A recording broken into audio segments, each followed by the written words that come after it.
En 2012, le Royaume-Uni célèbre les 60 ans de règne d'Élisabeth II, depuis son couronnement en juin 1953. Enfin, pas tout le monde. Ce jour-là, des fêtes étaient organisées dans tous les quartiers et les enfants étaient tous costumés. Ce sont mes premiers souvenirs. Première image prémonitoire de moi, je m'étais déguisé en poste de télévision.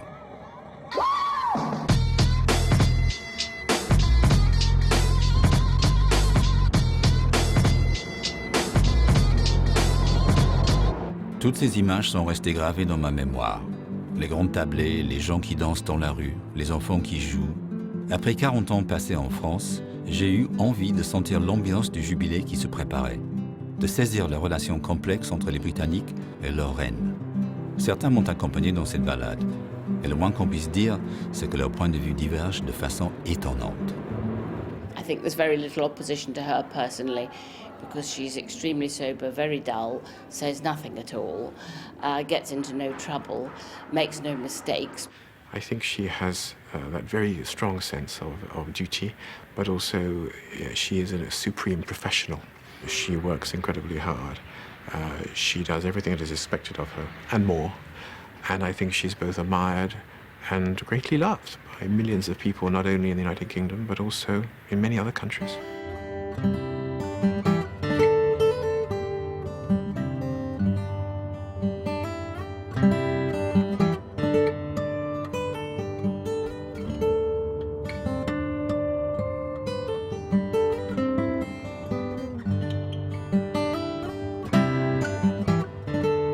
Depuis toujours en Angleterre, on chante des ballades, avec musique et paroles, pour raconter des histoires, ou peut-être notre histoire.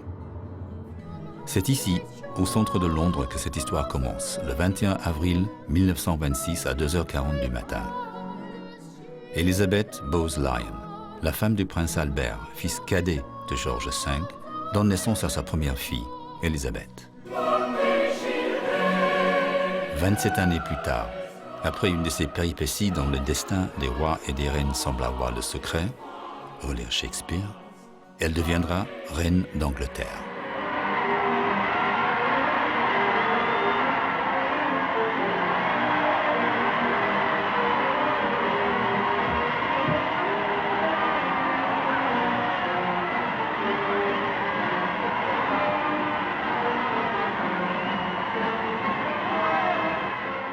My first recollection of the Queen in person, I was one of the 2 pupils chosen from my grammar school in the suburbs of North London to see the coronation. It was a wet London day, and she went by in a golden coach and leaned forward, and the diamonds on her crown sparkled, and I remember it.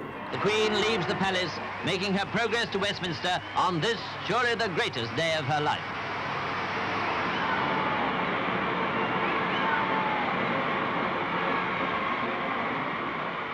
I came home and we had a new addition to the house. It was called a television set. So by the time I came home, I saw the Abbey. And then following that, there were the films in Technicolor. And it was the first glamorous event. If you were born in 1935, you remember nothing but dreariness, blackness, rationing, deprivation, dreariness. And then suddenly, spectacle, glamour, romance, history. Extraordinary.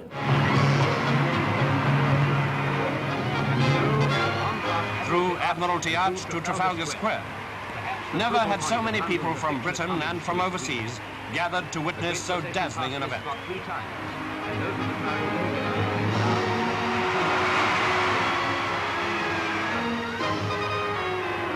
Down on the embankment, a special place had been reserved for 30,000 children to see and cheer.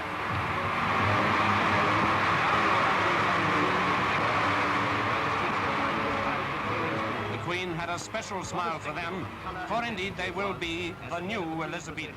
Coronation Day I remember very well, but I must have known quite a bit about the Queen to be so excited about the coronation beforehand. I was at boarding school, And I remember we were let off school early for the coronation. And on leaving the school, we were given a mug with a picture of the Queen on it and a bar of chocolate. And in my excitement to leave, I ran down the school sweeping stairways and fell and broke the mug. And I was so upset, but they gave me an extra bar of chocolate as a consolation.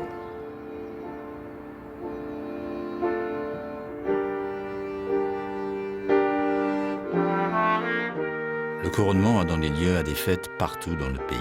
Les tables étaient dressées dans les rues, les enfants se déguisaient et les grands-mères faisaient des gâteaux. Les années 50, tristes et grises, se donnaient des couleurs, le temps d'un goûter en plein air. The Queen, well, I think when I was a kid, I went to see a black and white television for the coronation. We didn't have a television when I was a little boy. It was kind of a new invention.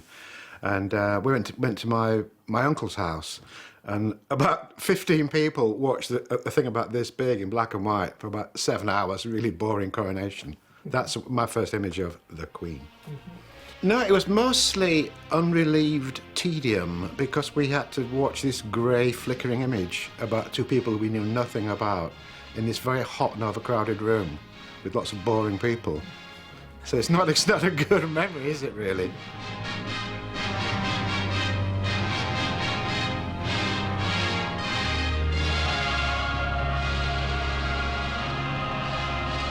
I remember the coronation itself because I think it's the first time I saw television. We didn't have a television, and we didn't have one then, but other people had televisions, and we saw it in somebody else's house. Also, everybody else had coronation decorations outside their house, big crowns and gold carriages, and we had none because our family were Republicans. And as a small child, I must have been 5 or 6, I kept saying, why can't we have coronation decorations? And my parents would tell me to shut up all the time, and I couldn't understand why we were the only ones in the street with no decorations.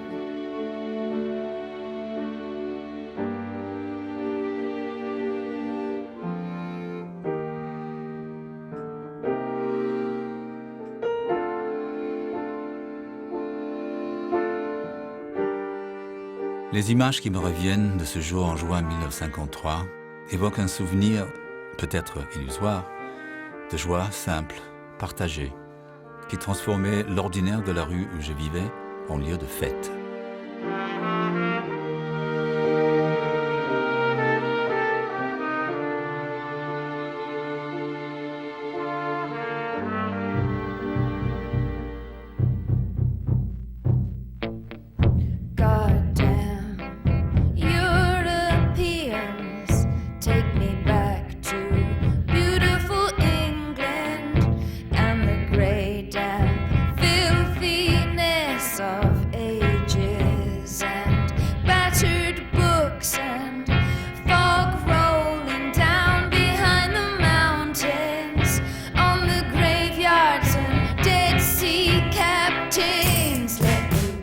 Ans après, le décor et les acteurs ont totalement changé.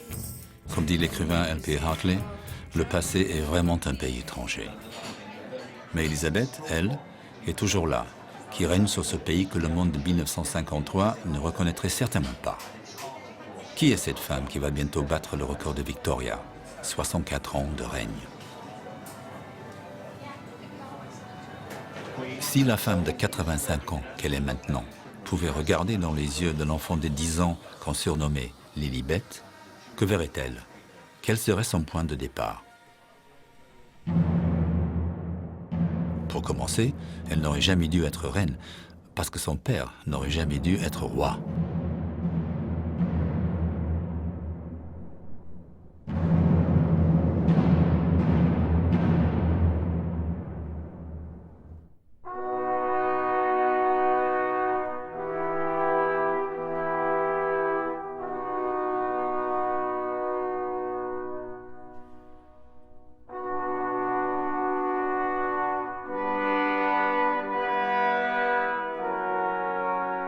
À la mort de George V, son fils aîné, Édouard VIII, est couronné roi d'Angleterre, pour à peine 1 an. Amoureux de Wallis Simpson, une américaine 2 fois divorcée et toujours mariée, Il est sommé par le Premier ministre et les autorités religieuses de choisir entre la couronne et la femme. Il choisit la femme. Il abdique pour aller vivre le reste de son existence avec elle sur la Côte d'Azur, aux frais du contribuable britannique.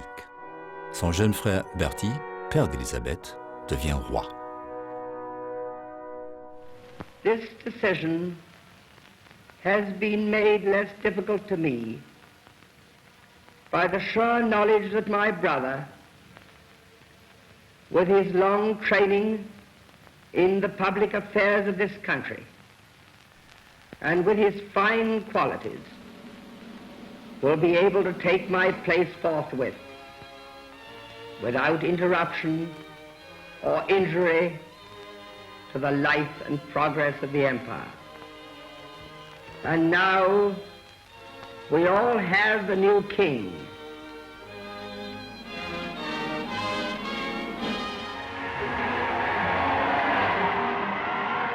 Voici donc le père d'Élisabeth, George VI, roi d'Angleterre. Mais roi d'Angleterre, c'est quoi? Ça a commencé quand?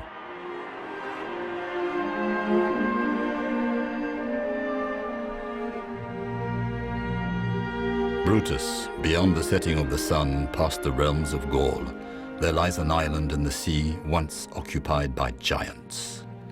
Now it is empty and ready for your folk. For your descendants, it will be a second Troy. A race of kings will be born from your stock, and the round circle of the whole earth will be subject to them.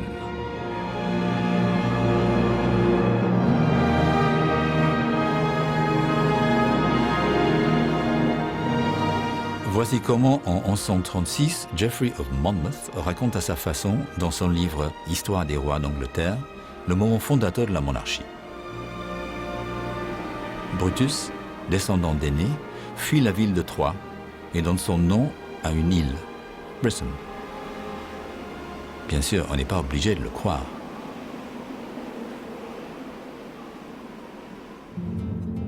À l'université de Cambridge, le professeur Robert Toombs me donne une autre version. We changed our kings, we changed the dynasties. And so where the present royal family comes from is from Queen Victoria, who was the niece of the former King William IV, who didn't have any legitimate children. They were descended from the Elector of Hanover, who was the first Protestant heir of the Stuarts, who were a Scottish family, or at least a Franco-Scottish family, who were the nearest heirs to the Tudors, who were a Franco-Welsh family, who were the nearest heirs to the Plantagenets, who were a French family. So you see, we've had a very complex and cosmopolitan monarchical history, and so you might say it's somewhat paradoxical that the symbol of Britishness has such a cosmopolitan background. So anyway, so the present royal family is, to a considerable extent, German. Pendant la Première Guerre mondiale, en 1917, la dynastie Saxe-Coburg et Gotha, qui règne sur l'Angleterre, se sent contrainte de changer de nom pour devenir les Windsor, un nom beaucoup plus british. En 1939, l'Europe se déchire encore une fois.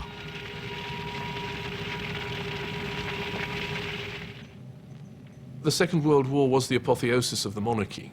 King George VI became one of the great symbols of the nation at war and the whole royal family, including the present Queen, who was in the army and so on. So the royal family became, during and after the war, a symbol of the nation that was greatly respected.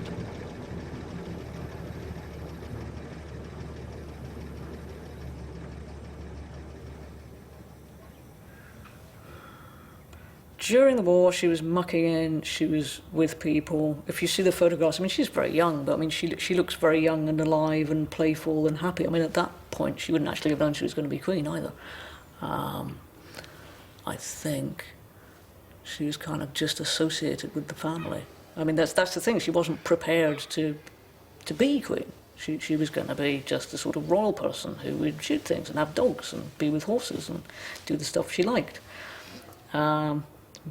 You know, just have a country house life, really. And ridiculous privilege and power, but, you know, not really do any harm. And suddenly she's, you know, as soon as you become queen, you have these endless strange duties that you have to perform. And yeah, you stop being in normality. En mai 1945, Élisabeth a 19 ans, quand tout Londres fête la fin de la guerre. Des années après, la reine raconte elle-même ce qui s'est passé ce soir-là, quand elle quitte le château avec sa petite sœur Margaret et passe incognito dans la foule en délire. I remember the thrill and relief of the Prime Minister's announcement of the end of the war in Europe. I think we went on the balcony nearly every hour, 6 times. And then when the excitement of the floodlights being switched on got through to us, my sister and I realized we couldn't see what the crowds were enjoying. So we asked my parents if we could go out and see for ourselves. I remember we were terrified of being recognized. We cheered the King and Queen on the balcony and then walked miles through the streets. After crossing Green Park, we stood outside and shouted, "We want the King." I think it was one of the most memorable nights of my life. And the Queen is like a sort of stately battleship. She never changes direction. She never changes course. She's unbending. And that is a rather truly glamorous thing to be in the modern world, where people are always changing and always bending and always responding. Her rigidity has become utterly fascinating. She barely smiles. She barely seems to want to please. So in an age when everybody always wants to be pleasing, her feeling that she doesn't need to do this is rather inspiring. When you talk about, people may oppose the monarchy, but they don't seem to personally oppose the Queen. Well, how can you personally oppose the Queen? Nobody really knows the Queen. I mean, there are endless documentaries, or there have been documentaries showing her personal life, and how she loves horse racing and her dogs, and how they're quite thrifty at Buckingham Palace and keep their breakfast cereals in Tupperware containers, so, and all this kind of stuff. But this does not amount to knowing somebody. Avec des gens aussi éloignés de la vie réelle que la famille royale, on ne peut connaître que ce que l'on nous donne à voir. Entre palais et château, Élisabeth, la princesse, grandit avec sa petite sœur Margaret devant la caméra de son père, le roi George VI.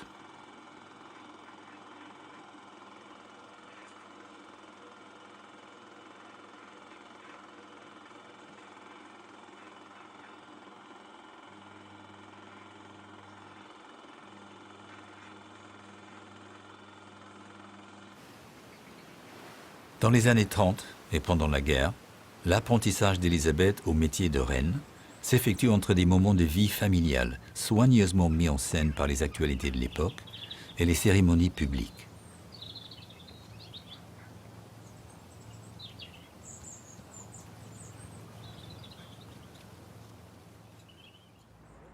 Dans l'Angleterre des années 40, la jeune princesse Élisabeth doit grandir vite et passer rapidement de la fillette qui joue avec sa sœur à la future reine, consciente de ses responsabilités dans les affaires d'État.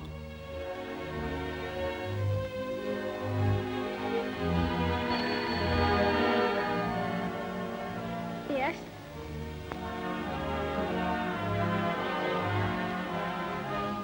Thank you very much.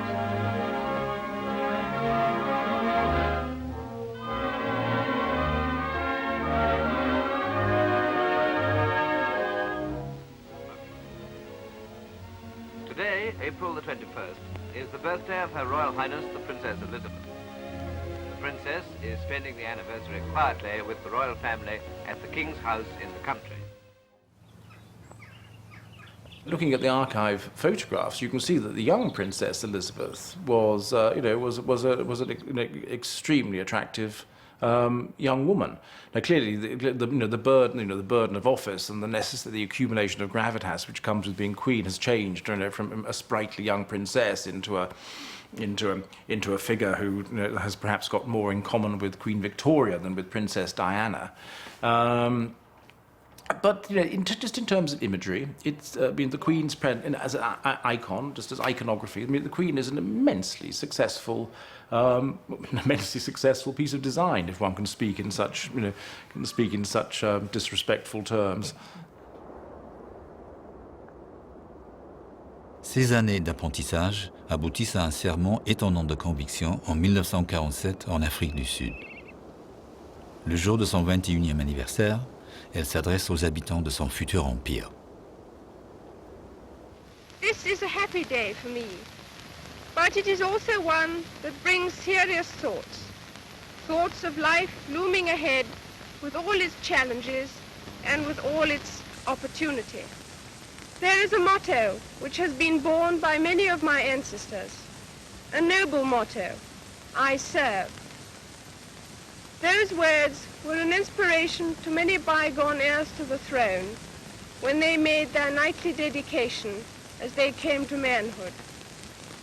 I cannot quite do as they did, but through the inventions of science, I can do what was not possible for any of them. I can make my solemn act of dedication with the whole empire listening. I should like to make that dedication now. It is very simple. I declare before you all that my whole life, whether it be long or short, shall be devoted to your service and to the service of our great imperial family to which we all belong. La solennité de son serment ne doit pas faire oublier la spontanéité de la jeune femme qui a passé beaucoup de journées en mer pour aller en Afrique du Sud.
I made a terrible gaffe when I was a minister. I told a friend of mine, a writer, that I'd been with the Queen a week or two before, and I thought she had her legs. Sorry, it's a slightly sexist observation, but she had great legs for her age.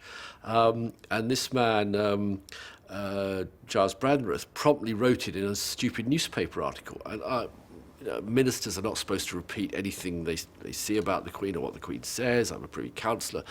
And my heart froze, and I was terrified. And straight away I phoned up Buckingham Palace to speak to her private secretary, the director of her cabinet, of her office, and I was stuttering. And I said, Robin, I'm so sorry. And he said, Dennis, calm down. Her Majesty is delighted. No minister has ever said anything so nice about her for years.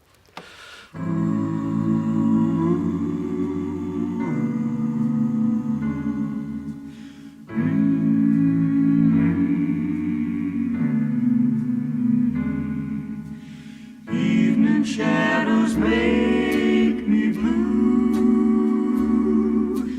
when each weary day is through. To be with you, my happiness.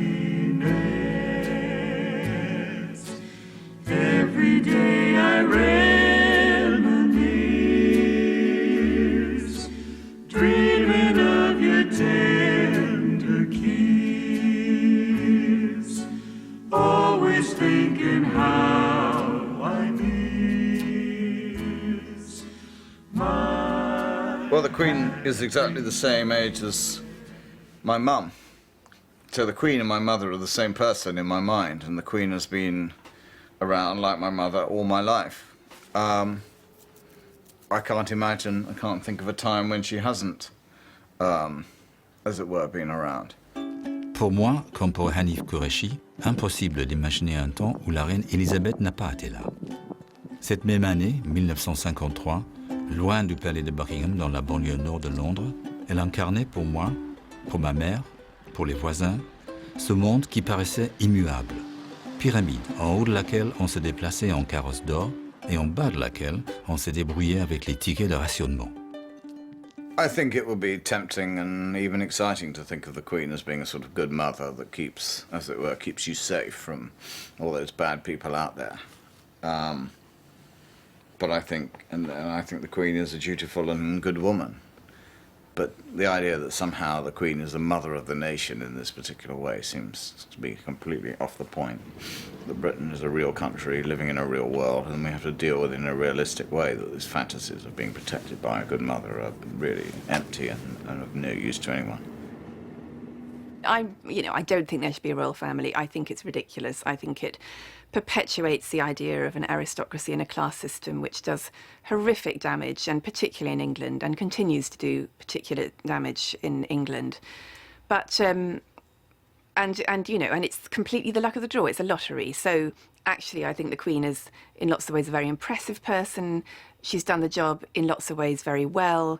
I think she has a lot of integrity, and we struck quite lucky. En janvier 1952, Élisabeth et Philippe quittent l'aéroport de Londres pour effectuer une visite en Afrique. La princesse remplace son père, de plus en plus souffrant. Le roi est venu leur dire au revoir. C'est sa dernière apparition publique.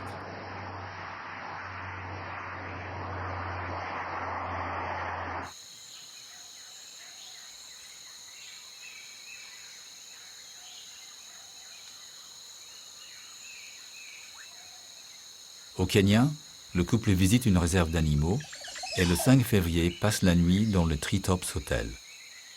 Ce soir-là, George VI meurt dans sa maison à Sandringham. La princesse de 26 ans devient reine.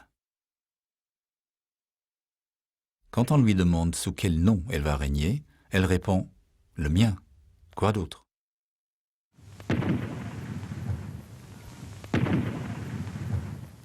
56 coups de canon, un pour chaque année de la vie de George VI.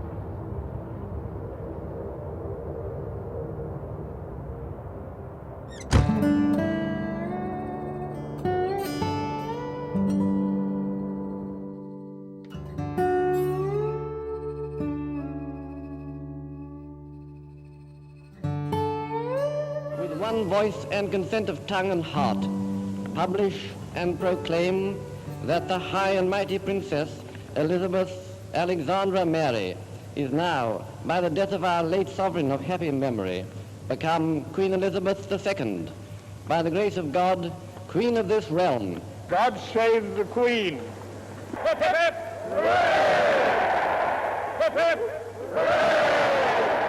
Hip, hip.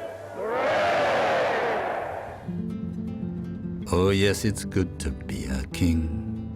Un truc génial quand on est reine, c'est qu'on vous offre plein de cadeaux. Un bateau, par exemple. Comme ici, en 1953, le Royal Yacht Britannia. I name this ship Britannia. I wish success to her and to all who sail in her. Britannia, le nom que les Romains donnaient à cette province lointaine, perdue dans les brumes du Nord. Élisabeth gardera toute sa vie un amour passionné pour ce navire, à bord duquel, au cœur d'un luxe impressionnant, elle a sillonné les océans de l'Empire et du Commonwealth. Quelques semaines après le départ du Britannia pour son voyage de 45 ans à travers le globe, Élisabeth est couronnée.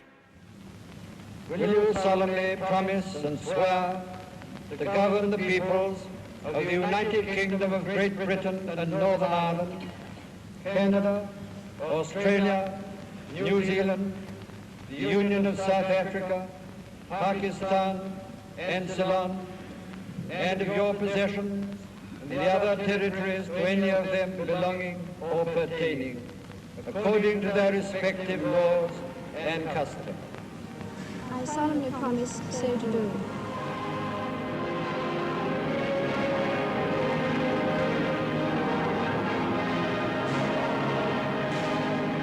Dans tout le pays, des centaines de jeunes filles sont elles aussi reines.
Les années 50, âge d'or ou époque triste et grise.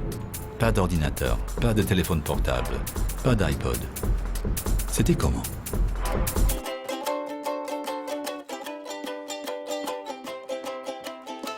When the Queen Elizabeth arrived on the throne, it was grey. We didn't get Technicolor until about 1956. We had rationing, and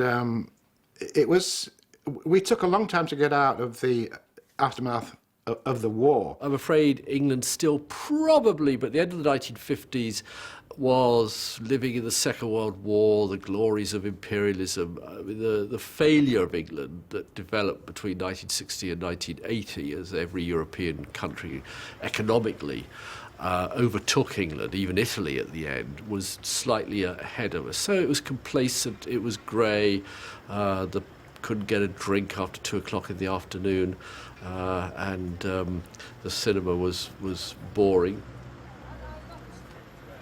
I think one thinks of colour, really, that Britain was a much less colourful place with all the associations that word colour carries. It was a simpler society where power was more centrally controlled, where there were few people taking big decisions. It was a very deferential society where people deferred to teachers and doctors and leaders and all kinds of authority figures. The food was terrible. It was an insular nation, and it was a very bankrupt nation. Britain in 1953 was a poor, tired, war-weary country, but a rather proud one. It was still an empire. It was still a world power.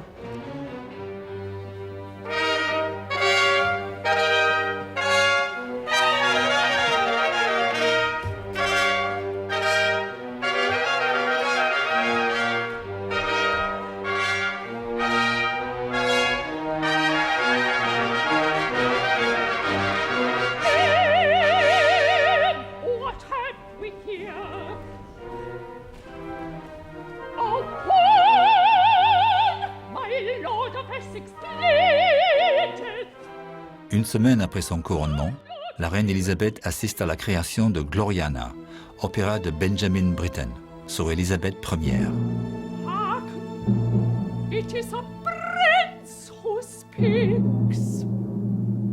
A prince is set upon a stage, alone, in sight of all the world, alone. Must not fail.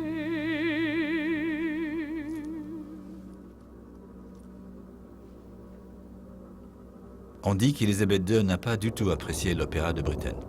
Peut-être que l'image sans phare de la reine Élisabeth I était trop dure. Mors-toi,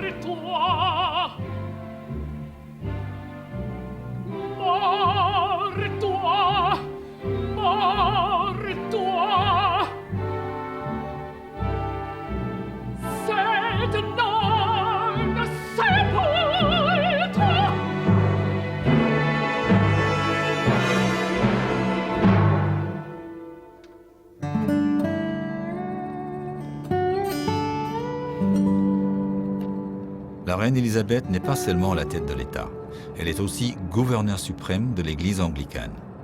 Titre qui date du XVIe siècle, quand Henri VIII, qui voulait changer de femme, s'est séparé de l'Église de Rome, qui lui interdisait de divorcer et de se remarier.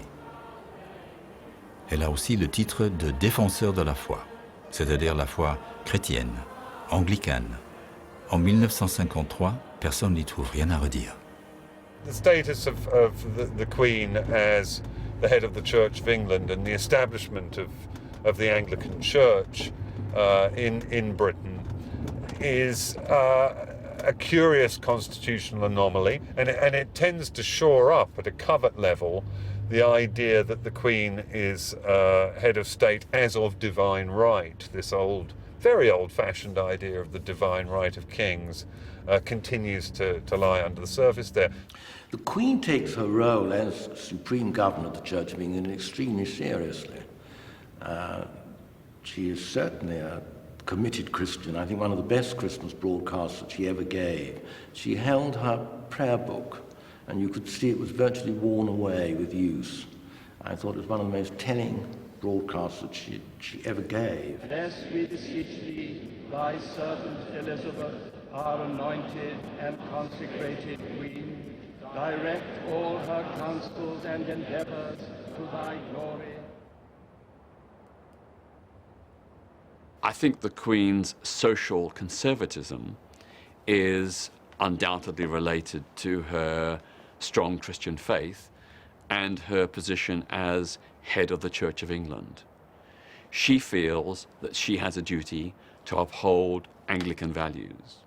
Anglican values, not just Christian values, but the particular values of the Anglican branch of Christianity. And while that may be well-intended and may not seek to be sectarian, I think it sets up a divide between her and people of other faiths, and indeed of people of no faith. In all of her decades on the throne, the Queen has never ever acknowledged the existence of lesbian, gay, bisexual and transgender Britons. Those words have never passed her lips.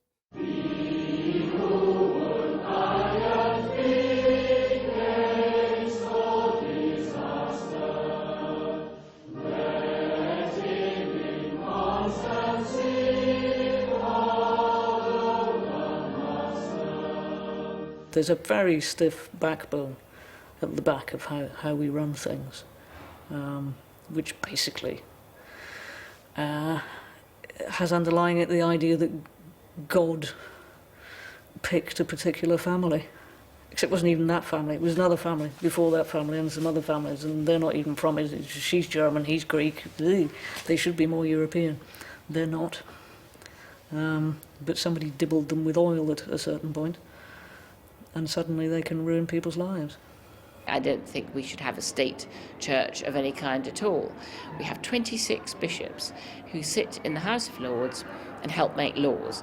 We are the only supposedly democratic country in the world that is also part theocracy. It doesn't exist anywhere else at all. 26 bishops. As a result, a lot of our laws, it's been difficult passing abortion laws, and now the bishops prevent us passing laws to allow voluntary euthanasia, for allowing people the right to die when they want to die.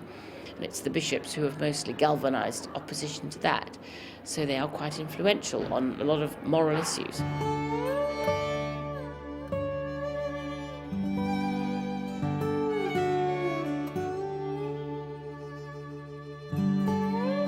The famous 19th century constitutional writer Walter Bagehot talked about the mystery of the monarchy, and he said you shouldn't let light in on that mystery. Once people came to see what it was like, they wouldn't respect it. À un moment donné, dans les années 50, on a commencé effectivement à changer l'éclairage qu'on portait sur la monarchie. Well, the monarchy in the post-war period, as far as the public was concerned, was still infinitely remote. It was a caste set apart that one wouldn't even aspire to meeting. I certainly wouldn't. I mean, the monarchy was just there young queen, handsome young prince as a consort, children. I mean, the fairy tale story was there. And it really wasn't until John Grigg, Lord Altrincham, made his attack at the end of the 60s that things were forced to shift quite radically. John Edward Poynder Grigg, 2nd Baron Altrincham, is in hot water. This 33-year-old peer often expresses views unpopular with his fellow Tories. But now he is under fire from inside and outside his own party. In an article in his journal, The National and English Review, he voices criticisms of the Queen and her court, which roused the wrath of much of the national press. The trouble about the court is that it's all drawn from one small section of this country. It should be drawn from every country of the Commonwealth and from every section of the community. That's what I feel about the court.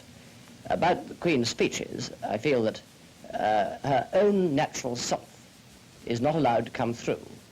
It's a sort of synthetic creature that speaks, not the Queen as she really is. And if she herself were allowed to speak, the effect would be wonderful. Well, it's one for the money, two for the show, three to get ready, now go, cat, go. À la fin des années 50, un ouragan se préparait de l'autre côté de l'Atlantique qui allait traverser l'océan.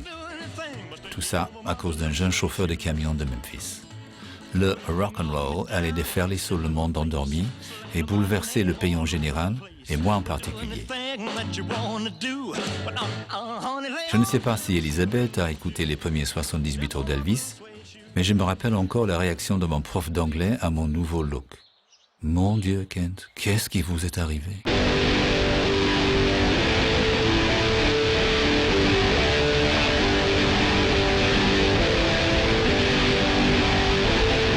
À l'Élysée, au terme d'un fastueux dîner, Élisabeth d'Angleterre répond au toast que vient de lui porter le président de la République. À la prospérité de la France et des peuples qui lui sont associés. Puisse la confiance et la compréhension mutuelle entre la République française et le Royaume-Uni durer toujours. Fin des années 50, la reine Élisabeth effectue sa première visite d'État en France. À cette époque, moi, je faisais mes premiers pas sur scène avec un ami imaginaire, carrière vouée à une existence éphémère. La reine, elle, devait penser à l'avenir de l'Empire qu'elle avait hérité de son père, dans ce monde où, comme disait son Premier ministre Harold Macmillan, soufflait un vent de changement. Aujourd'hui, j'ai du mal à imaginer que, quand j'étais enfant, le Royaume-Uni était à la tête d'un empire qui contrôlait chaque aspect de la vie des habitants de plus de 40 pays, exploitant en toute légitimité leurs matières premières et leur main-d'œuvre.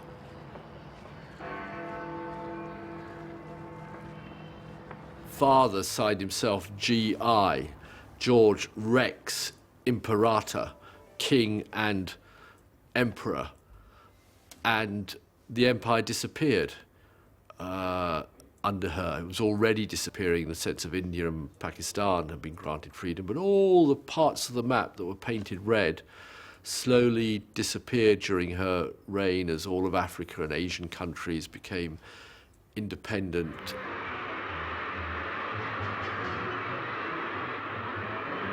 À la fin de 1953, Élisabeth et Philippe partent pour le premier de leurs nombreux voyages dans les pays du Commonwealth. Ce voyage durera 5 mois.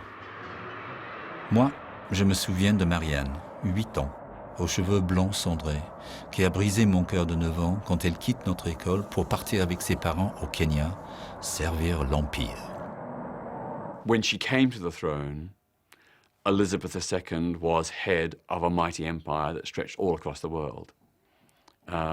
She presided over, as head of state, a series of colonial wars where Britain sought to prevent people in Africa and Asia from becoming independent and self-governing. So in many ways, she was a symbol of the oppression of these colonial peoples. And we've got to remember that many of them died fighting for their right to be free, self-governing nations.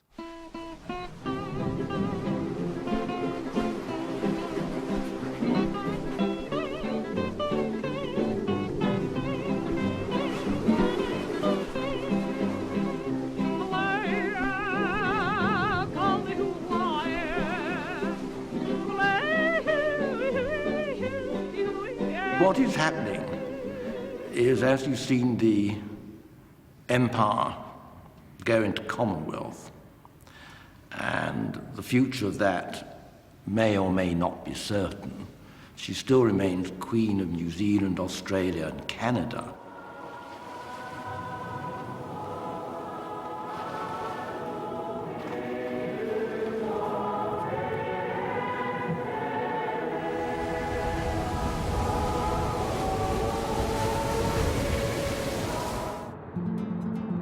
Petit à petit, tous ces endroits peints en rouge sur nos cartes d'écoliers changent de couleur.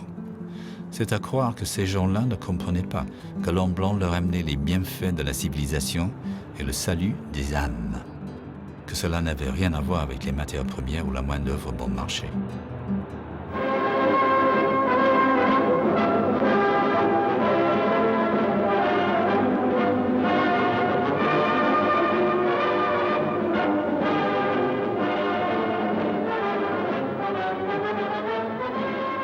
When I was a young boy in Australia, when the Queen came to visit, the whole country came to a virtual standstill.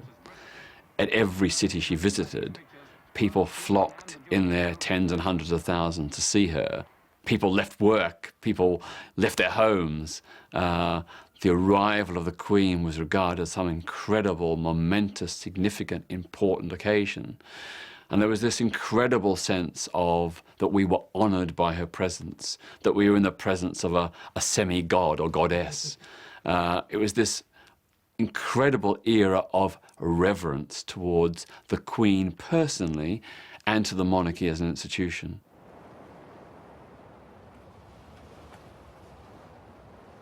Après 5 mois de séparation, Charles et Anne viennent rejoindre leurs parents à bord du Britannique en Méditerranée. The Royal Yacht Britannia brings Her Majesty the Queen and His Royal Highness the Duke of Edinburgh back into home waters.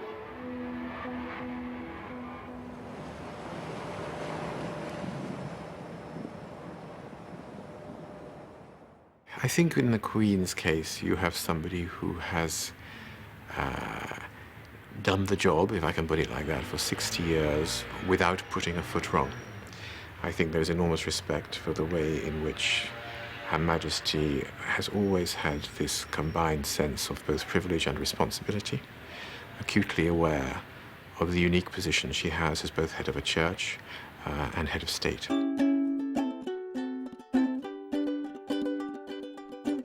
Depuis 60 ans, la reine reçoit une fois par semaine le Premier ministre. Depuis 1953, elle en a connu 12. Selon la constitution non écrite du Royaume-Uni, la reine peut s'intéresser à la politique, conseiller, agréer, mais ne doit en aucun cas remettre en question les décisions du gouvernement. Une seule fois par an, la reine a le droit de rentrer dans Westminster pour ouvrir la session du Parlement.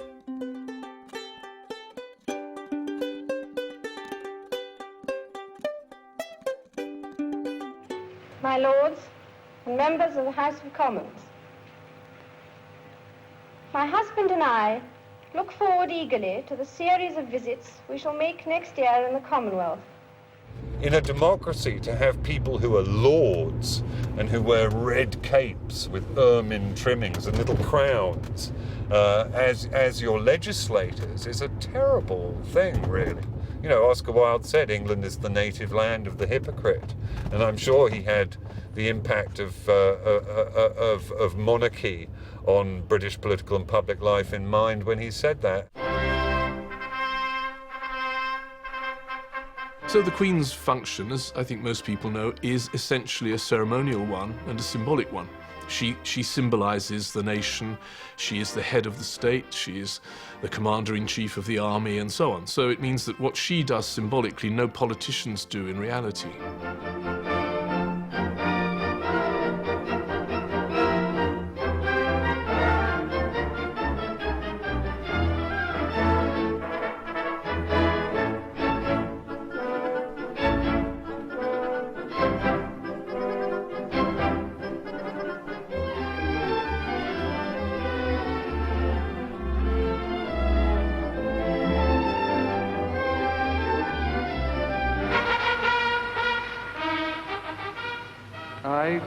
Charles, Prince of Wales, do become your liege man of life and limb, and of earthly worship. And faith and truth I will bear unto thee.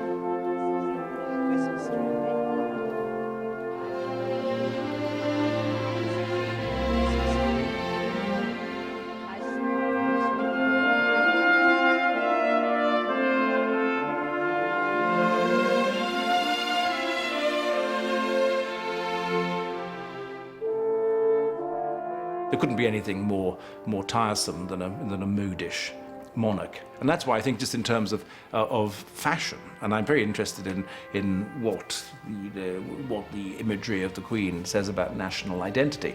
I think I'm fascinated by the way the Queen was always beautifully dressed, but is completely out of touch with fashion. In that her style of clothing has it is genuinely timeless and absolutely brilliant for that.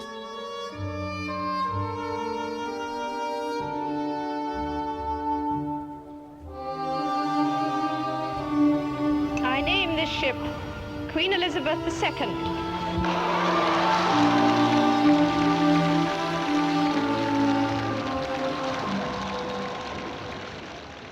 I think I was 8, 9. There's a picture, so a photo. I had to present her with a bunch of flowers at my uncle's factory in Nottingham, and I was the only girl in the family, so I was chosen, and my mother got a very pretty dress with little crosses on it. It was always called my Queen's dress afterwards, and I knew I had to walk backwards afterwards, and I was terribly worried, but in the picture it doesn't show, and she was extraordinarily kind. Noel Stretfield. After long practice, the Queen has brought the timing of this ceremony to a fine art, managing to get through 160 people in an hour and 10 minutes flat.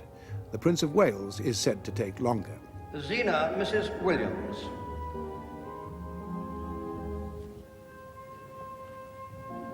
Her role is to give medals to people, to open hospitals, to open schools, and to be a representative figure.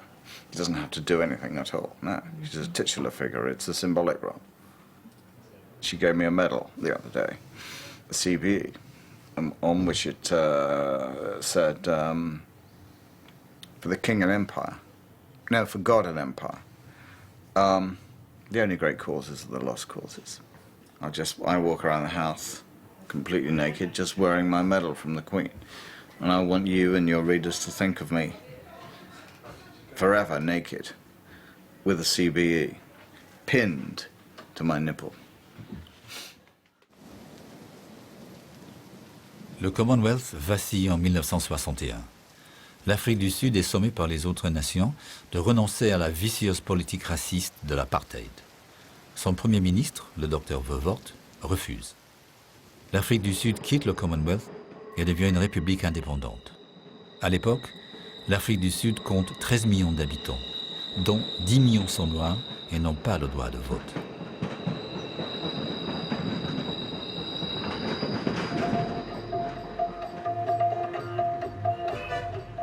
Dans la poussière des routes de l'Inde du Sud, pensant à l'Empire, les mots de Shelley me sont revenus à l'esprit. My name is Ozymandias, King of Kings. Look on my works, ye mighty, and despair. Nothing beside remains. Round the decay of that colossal wreck, boundless and bare, the lone and level sands stretch far away.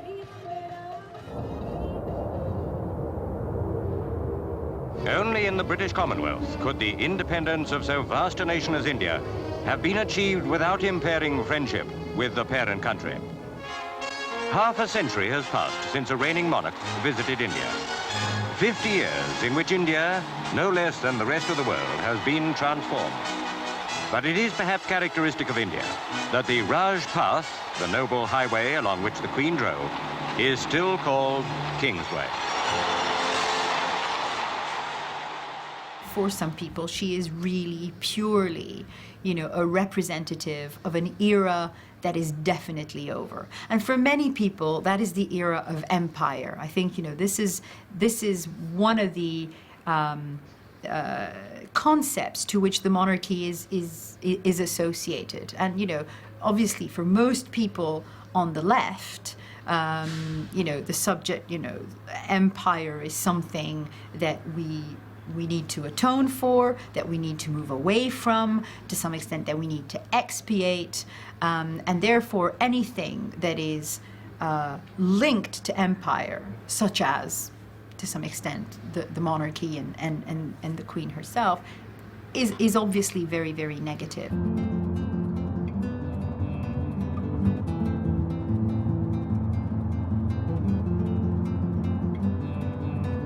It's been a very, very difficult thing to do, to turn a white homogenous society into a multiracial society. And it was the only thing that could have been done, because Britain, particularly in the post-war period, was more or less entirely economically dependent on immigration. The only way in which you can have an advanced, successful capitalist economy is by importing cheap labour. Everybody knows that. But there were real conflicts in the society around the cheap labour. It's been a very difficult thing to do, but it's been a triumph.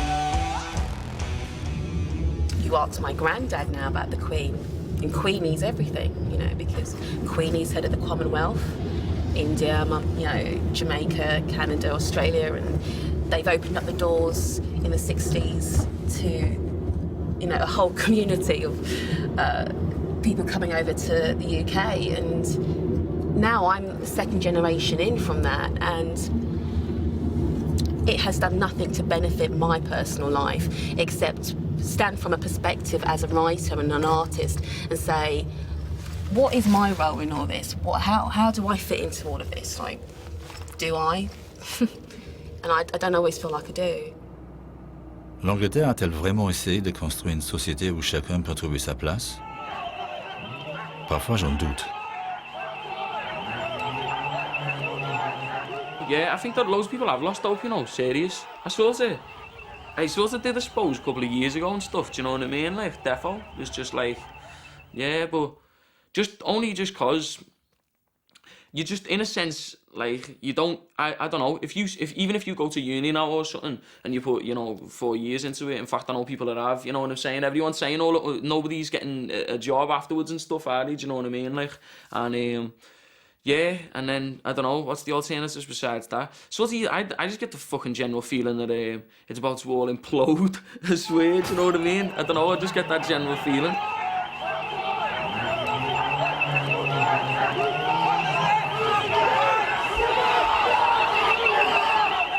L'empire des richesses pillées des pays colonisés a laissé la place à l'empire de la finance. Ensemble, toujours les mêmes perdants, toujours les mêmes gagnants. Queen Victoria presided over that moment in British history when, well, probably the most successful moment in British history. You know, I mean, the most successful military empire, the most successful commercial empire, the moment of industrialization. Circumstances are so different. I mean, British power is much diminished.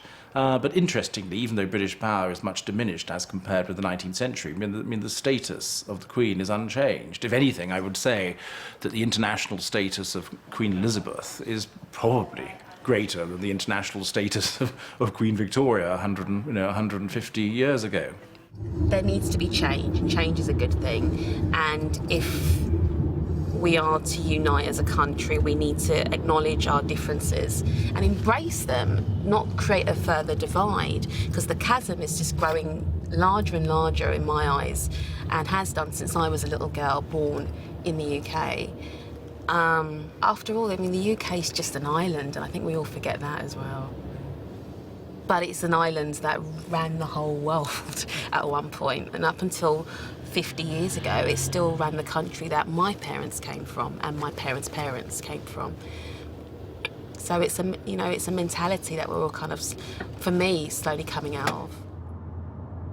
Yeah, I do like the Queen. I suppose I'm just like, it's when you hear so many people slagging something off and you're just like, no, why are you slagging it off that much? Do you know what I mean? So, I don't care. Don't get me, I don't care about nothing really. I'm fucking whatever, do you know what I'm saying, honestly? But I just feel like sometimes people just slag stuff off for the sake of it. And they're just overly like, oh, she's controlling us, and why is she there taking all our money? I don't care, she's fine, just leave her be, innit? It's alright. Everyone gets a little bit of enjoyment out of it. Fuck it, you know what I mean? It's one of those, yeah.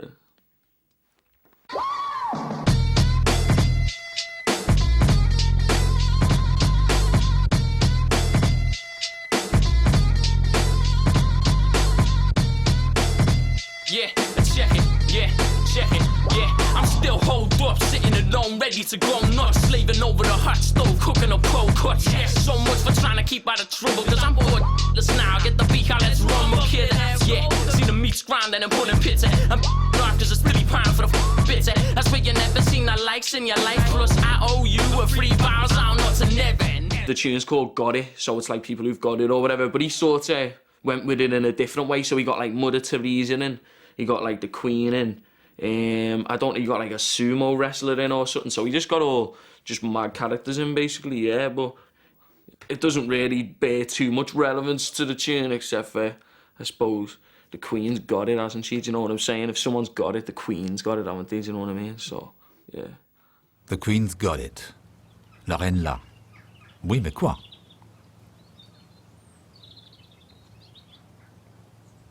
She's one of the most photographed and documented people on the planet, isn't she? You know, more than any character in a soap opera, more than any pop star, more than any footballer. But it becomes the same thing. It's an obsessive media attention. It sells newspapers, makes TV stories. I've painted her once. I painted her for the Silver Jubilee in 1977, and I did a painting called Less Majesty, which had her with the top of her head chopped off and a floating crown on top. In England, the royal family and aristocracy have always been interested in the past and preserving the past, and not really interested in the present or moving forward into the future.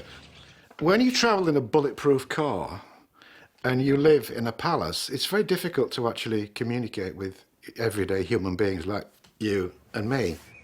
I don't think anyone had painted us laughing or smiling. I think that was a no-no. Which is strange, isn't it? You know, you've been talking, this is talking 35 years ago. I wanted to treat her like a tourist function, or tourist, almost like a gift shop.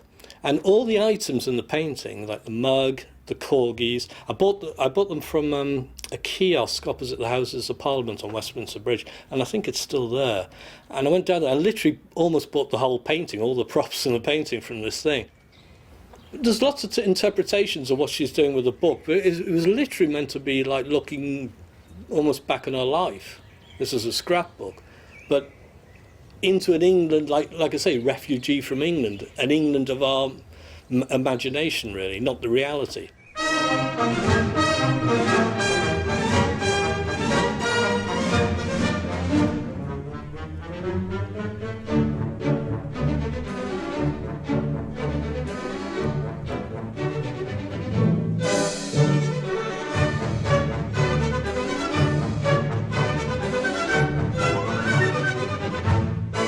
My attitudes towards the pomp of the monarchy have slightly changed. Hating the decoration and the gold and the elaborateness, and I couldn't understand why the British monarchy wasn't riding around in a sleek, simple car, even a Volkswagen. I had a view of the monarchy as really needing to become more like the Dutch monarchy, bicycle kind of monarchs.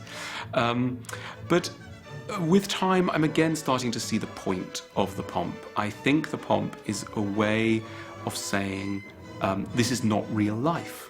And that's the point of it. the more the monarchy becomes confused with real life, the more many of the problems of real life will start to afflict it.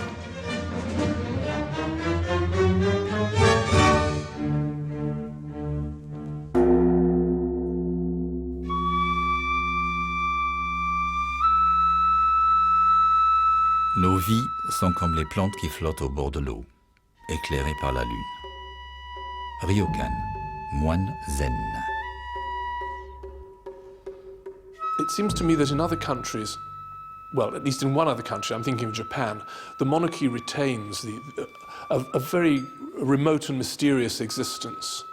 The emperor does not often appear in public, does not make many speeches, and is regarded with the kind of reverence that no longer exists in European monarchies. En 1946, Hirohito, empereur du Japon jusqu'à sa mort en 1989, annonce à ses sujets ébahis qu'il n'est plus un dieu en forme humaine. L'empereur et la reine se sont rencontrés plusieurs fois. Lui aimait les céphalopodes, elle, les chiens et les chevaux. Voilà des sujets de conversation autrement plus intéressants que les dépenses d'État.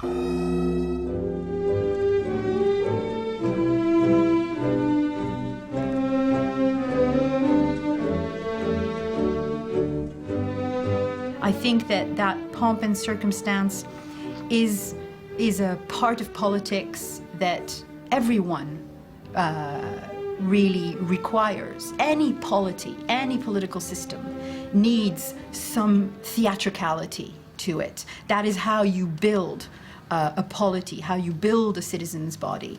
And so in some ways it does play a positive role. And again, you know, it means that all that pomp and circumstance and theatricality is reserved for the monarchy, and actually day-to-day government in this country is probably much more straightforward, much more accessible, much more pragmatic than, you know, say, you know, the government in France, of which obviously I'm a citizen, where, you know, Nicolas Sarkozy feels it's appropriate to have the garde républicaine, you know, on the steps of the Élysée Palace. Well, here we wouldn't have that. You know, that's reserved for the monarchy, and the Prime Minister, you know, gets on with something a little bit more subdued. This has been a turbulent year in our country's history, with our brave soldiers seeing action on a foreign shore.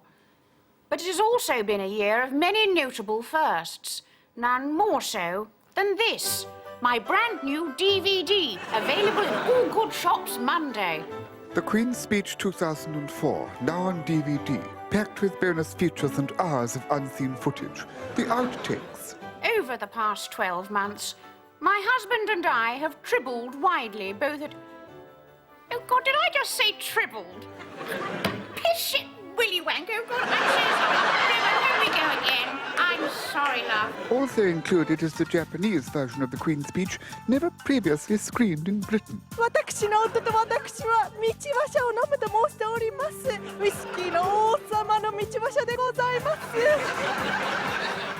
If you're the monarchy, this is a really big challenge. How can you possibly rule over a kingdom that doesn't believe in rule anymore, doesn't want to be ruled, doesn't believe in any kind of authority?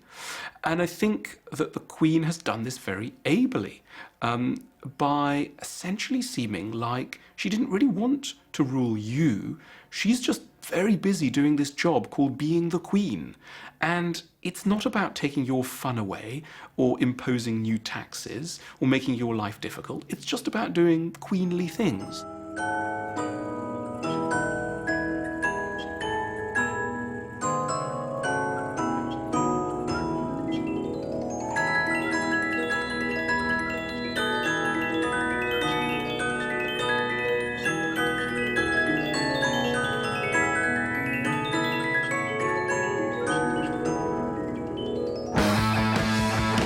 En 1977, sous un ciel typiquement britannique, Élisabeth fête ses 25 ans de règne. 20 ans après Elvis, la musique de sauvage va encore surgir sur la scène nationale. I was a punk in the late 70s, the Silver Jubilee, when God Save the Queen came out. It was a great moment, and you know, it's a great song. I still love that song.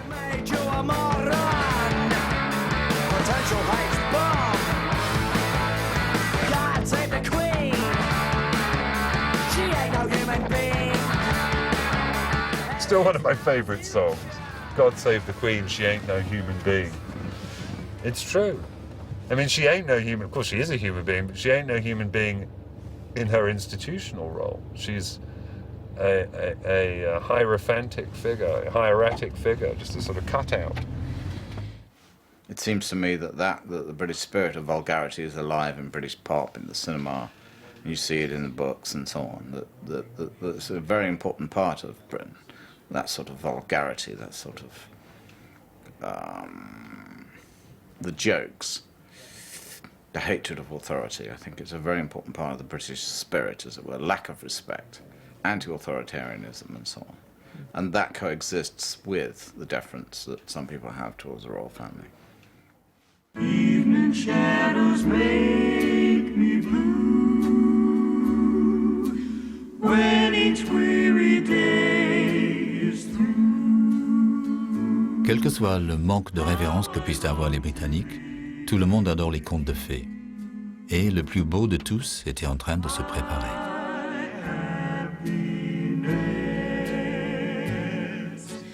Every day I read. Et pour que le conte de fées soit complet, arrive l'héritier, qui assure la continuité de la monarchie encore une génération. I'm a passionate monarchist. I think it works extremely well. It can cut across every creed, class, ethnic, majority, minority, everything. And I think otherwise we would have absolutely everything politicized, which would be catastrophic, absolutely disastrous. I mean, the Queen is head of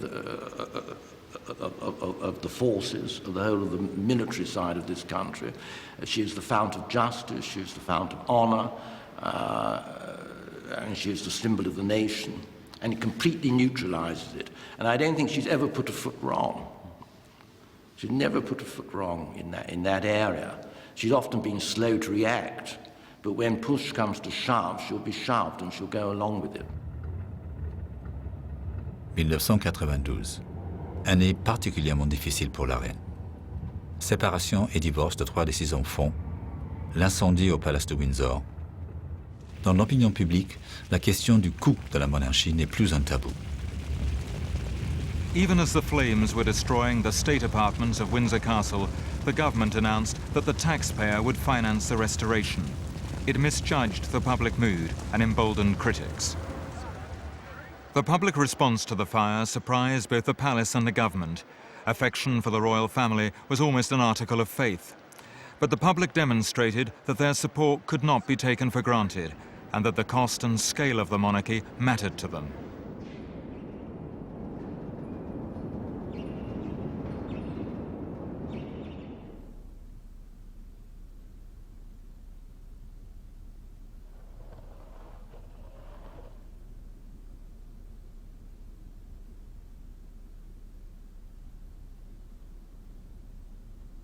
"1992 is not a year on which I shall look back with undiluted pleasure. In the words of one of my more sympathetic correspondents, it has turned out to be an annus horribilis." There can be no doubt, of course, that criticism is good for people and institutions that are part of public life. No institution, city, monarchy, whatever, should expect to be free from the scrutiny of those who give it their loyalty and support, not to mention those who don't.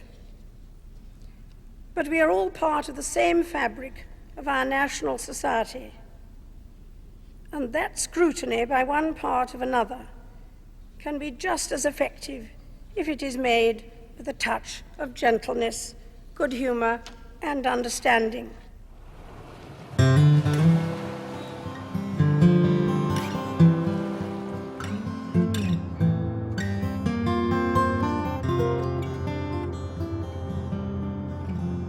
Well, Queen Jane lay in labour full 9 days or more, till the women all grew tired and they had to give war.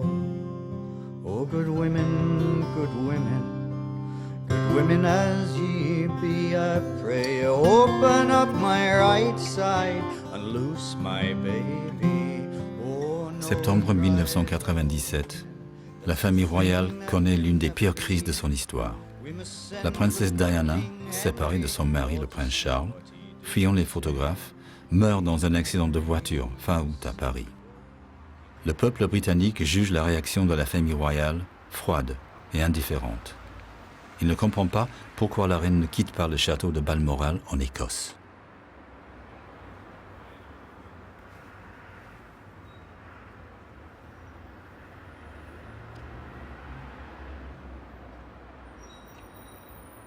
The Queen has asked me to say that the royal family have been hurt by suggestions that they are indifferent to the country's sorrow at the tragic death of the Princess of Wales. The Princess was a much-loved national figure, but she was also a mother whose sons miss her deeply. Prince William and Prince Harry themselves want to be with their father and their grandparents at this time in the quiet haven of Balmoral. That was the point, the only point, I think, which the public really turned against her, and it took the brilliance, the political brilliance of Tony Blair to go and rescue her and to tell her what to do and to tell her what the people were thinking, and she'd better pull herself together. And she took his advice, and they changed their attitudes a bit, and they had a proper funeral, and they got through it, but it was a very shaky time. But people were out in the street crying and flowers all over the place, and she didn't know how to handle that kind of emotionalism. It was very un-British. I thought it was quite un-British too, and quite disgusting. I rather sympathised with the Queen on that. I mean, at the time of the Princess Diana hysteria, I think there was a sense that she was emoting insufficiently because we'd all suddenly discovered our inner child and were, you know, vomiting it out all over the place. But no, I think most people think she's a nice old lady who, has a strong sense of duty.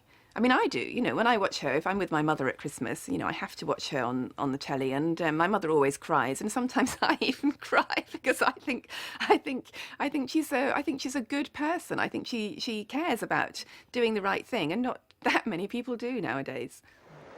So what I say to you now, as your queen and as a grandmother, I say from my heart. First, I want to pay tribute to Diana myself. She was an exceptional and gifted human being. In good times and bad, she never lost her capacity to smile and laugh, nor to inspire others with her warmth and kindness.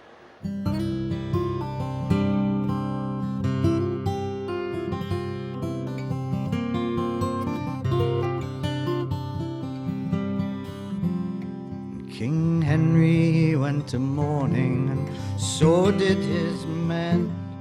So did the little baby, for Queen Jane did die then. There was fiddling, aye, and dancing on the day the babe was born. But poor Queen Jane, beloved, lay cold as any storm. How deep was the mourning, how black were the bands, how yellow were the flamboys we carried in our hands.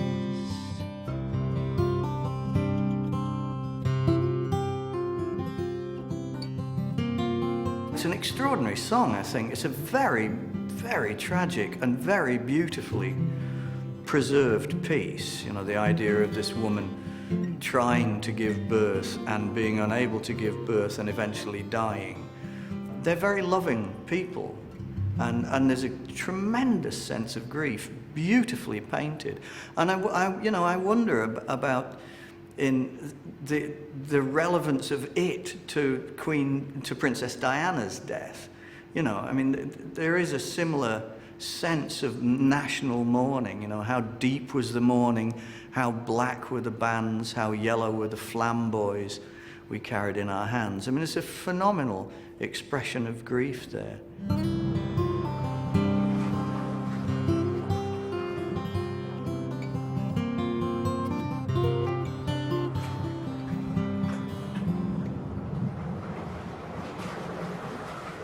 Élisabeth a toujours dit que c'était à bord de Britannia qu'elle se sentait le mieux au monde.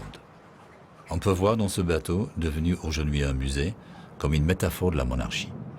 faste et superbe d'une autre époque, lorsque les mers et les océans lui appartenaient. Mais tout ça avait un prix, 13 millions d'euros par an, toujours aux frais du contribuable.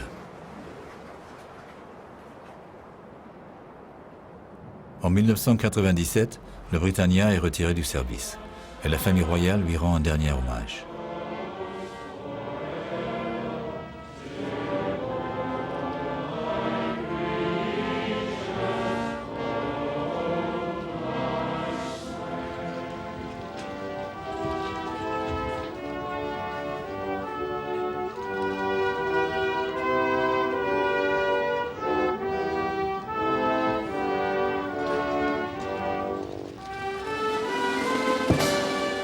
On peut lire dans la réelle tristesse du visage d'Élisabeth un adieu douloureux aux souvenirs, et peut-être le présage du crépuscule d'un certain monde.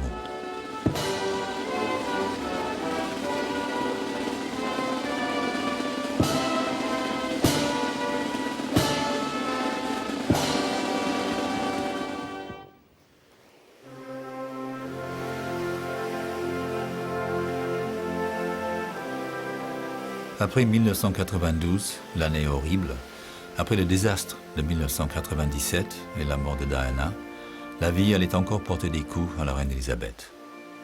En 2002, elle doit faire face à la disparition de deux êtres chers, sa sœur Margaret et sa mère.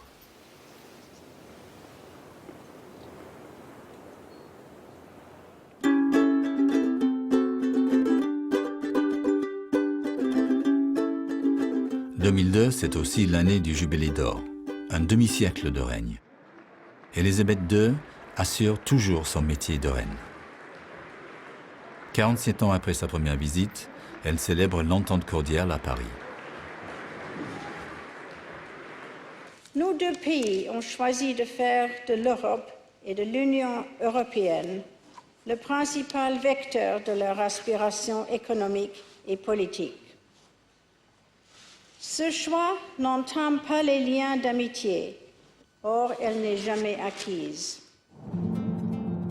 En 2011, la mère de la nation marie son petit-fils, prétexte à des fêtes nationales copieusement commentées par la presse et les médias, faisant oublier pendant quelques heures qu'au Royaume-Uni, les 10% les plus riches sont maintenant 100 fois plus riches que les plus pauvres.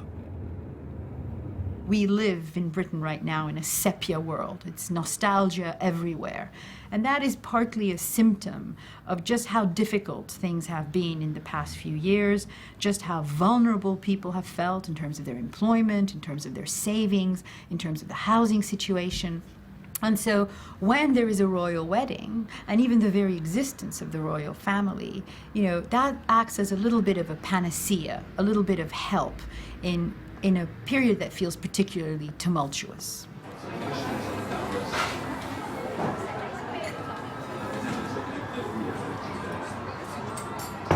The whole setting of the royal wedding there, with the sense of Christianity being the overriding religion of the country, and the royal family being these people who we invest massive emotional concern in. It's actually nonsense. It was a hugely expensive nonsense, and on many levels a falsehood. But maybe it just distracted everybody for a bit.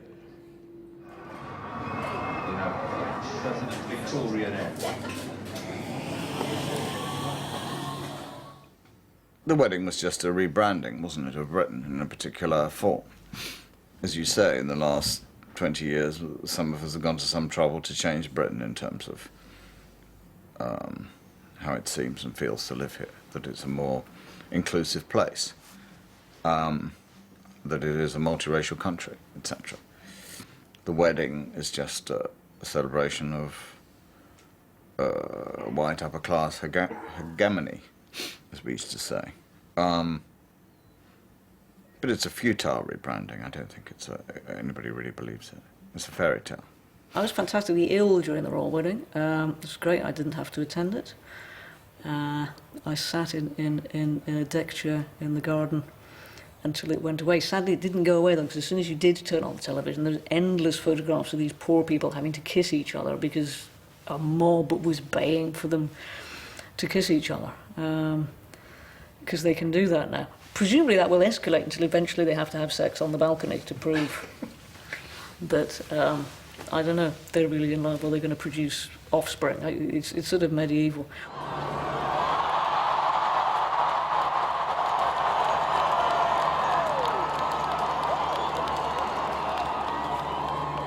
Moi, c'est une autre image qui m'avait frappé pendant le mariage. Le survol de Buckingham Palace par les avions mythiques de la Deuxième Guerre mondiale. C'était le ravalement de la marque Windsor de Hanif Qureshi, ce monde sépia de Catherine Fieschi. Une tentative de lier l'avenir d'un futur roi aux souvenirs glorieux de Londres sous les bombes, l'apothéose de la monarchie britannique.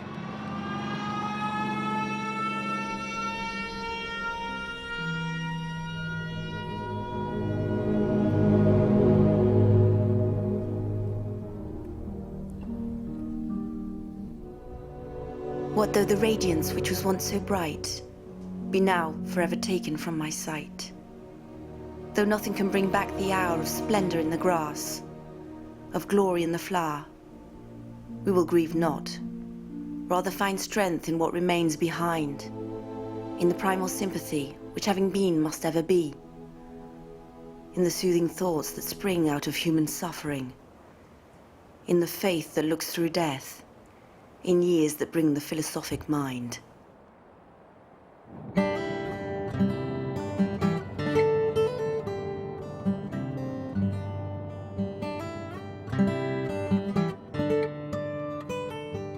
Toutes ces voix qui résonnent dans le paysage, sur les routes, autour de l'Ange du Nord, qui contemple le Royaume-Uni étendu à ses pieds.